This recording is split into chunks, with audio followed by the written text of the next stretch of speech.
Good morning mga ka-agri, mga ka-farmers. For today's video, for today's vlog is nagsasabong tayo through direct seeding mga ka-agri sa tanim pechay. So ito si GTB mga ka-agri, dalang-dala yung 1 kilong pechay. So ito yung binhi natin na gagamitin is Pabito F1 mga ka-agri ng SW Seeds. So 1 kilo, tingnan natin kung ilang ang maubos na ito or makakaubos ba ng half kilo dahil medyo malaki-laki din ito mga ka-agri yung tamna natin na pechay, which is direct seeding, dahil hindi pa tayo nakatry ng rice field na ating tatamnan. So medyo talagang basang-basa yung lupa mga ka-agri, kung nakikita nyo mga ka-agri, mga ka-farmers. So ito na ngayon is sinasalin ko na yung pechay sa may tambo. And then, estimated lang yung gano'ng karami mga ka-agri dahil hindi natin matansa yung karami yung maisabong natin mga ka-agri sa ating taniman pechay mga ka-agri. And then, sobrang putik to mga ka-agri kasi nga ginamitan namin ng mudboat. And then, hindi pala tayo gumamit ng mudboat mga ka-agri. Gumamit lang pala tayo ng traditional na pamamaraan, which is yung kalabaw na ibinararo natin, and then tawag nun basta magsinudlay sa Bisaya sa amin. I don't think so kung sa Tagalog sudlay kasi yung gamit, and then kaya medyo na-flat siya, and then durog na durog yung lupa. So ngayon is nagsasabong na tayo mga ka-agri, mga ka-farmers. Medyo hindi ko pa sure kung mabubuhay to kasi kapag inulan to mga ka-agri, mga ka-farmers, is may tendency na yung mga buto ng pechay is masisira kasi nga masabird sa tubig dahil yung plot na ginawa natin is rice field nga, and then sa ngayon is tag-ulan dito sa amin mga ka-agri, mga ka-farmers.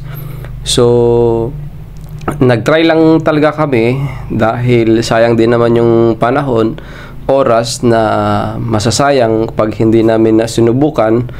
Nag-take a risk kami ng pagsabong pechay ngayon mga ka-agri, mga ka-farmers. So ang gamit pala natin ngayon kaya mabilis is time-lapse mga ka-agri. Then nagbo-voice over lang tayo para maklaro yung mga pamamaraan or mga technique na ginamit natin. So kasi nga trial and error pa to, so walang kasiguruduhan na aani tayo ng maganda or makakaani tayo ng maraming pechay mga ka-agri, mga farmers. So ito mga ka-agri, mga farmers, sabong pechay pa rin tayo, and then unang-una is medyo kinapalan ko na mga ka-agri dito sa pagsabong mga ka-agri dahil natatakot kasi tayo mga ka-agri baka yung mga boto is masira dahil nga tag-ulan, and then yung lupa kasi dito is basang-basa mga ka-agri, mapupunduhan ng kunting tubig, and then masasabird yung boto ng pechay, so baka hindi tutubo. So yung strategy ko na lang, dinamihan ko na lang pagsabong pechay, and then ita-transfer ko na lang sa mga hindi tumubong boto. And then yun nga is medyo kasi itong na to hindi talaga pagka yung pangmadalian talaga na ginawa. And then antabayan na nyo lang mga ka-agri, mga ka-farmers. Next vlog natin i-update ko naman kayo kung ano yung resulta, kung okay ba siya or hindi, kasi sa tingin ko naman is okay. And then kung panalanginan, and then bibigyan ng blessing, so it possible naman na ani tayo mga ka-agri. So wala naman tayong kumbaga challenge lang to sa atin kasi nga is walang kasiguraduhan naman tong mga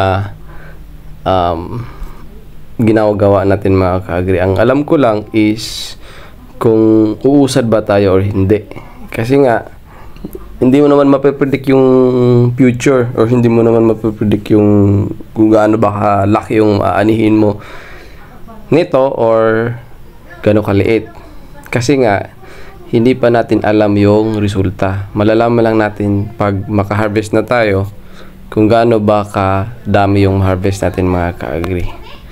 So, tapusin nyo lang mga ka-agree hanggang sa dulo dahil kino-continue ko to yung pag video hanggang sa dulo ng pagsabong pechay natin mga ka-agree.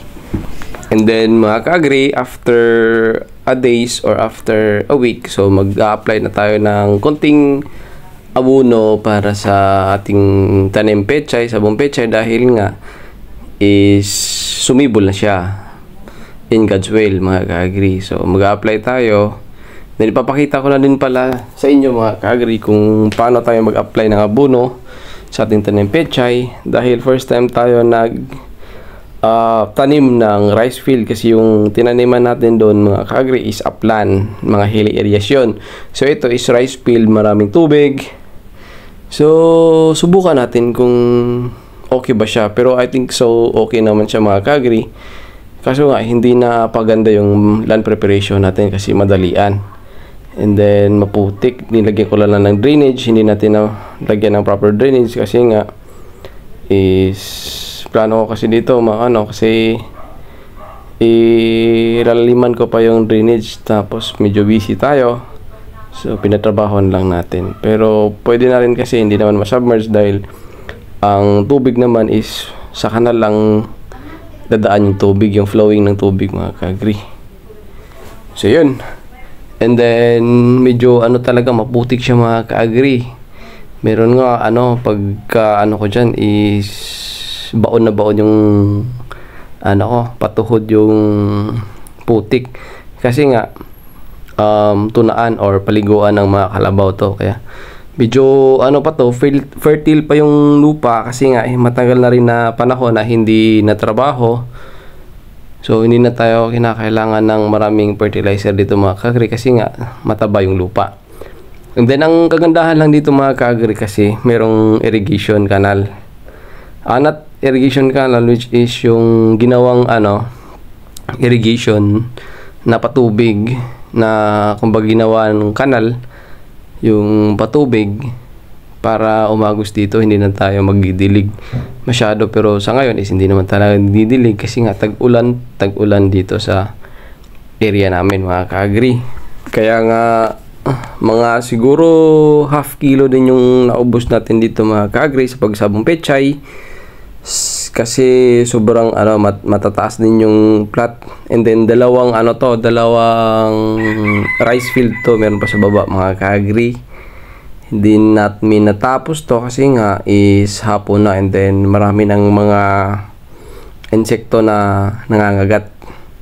And hindi na rin natin makita yung lupa ng rice field, medyo na nga siya eh.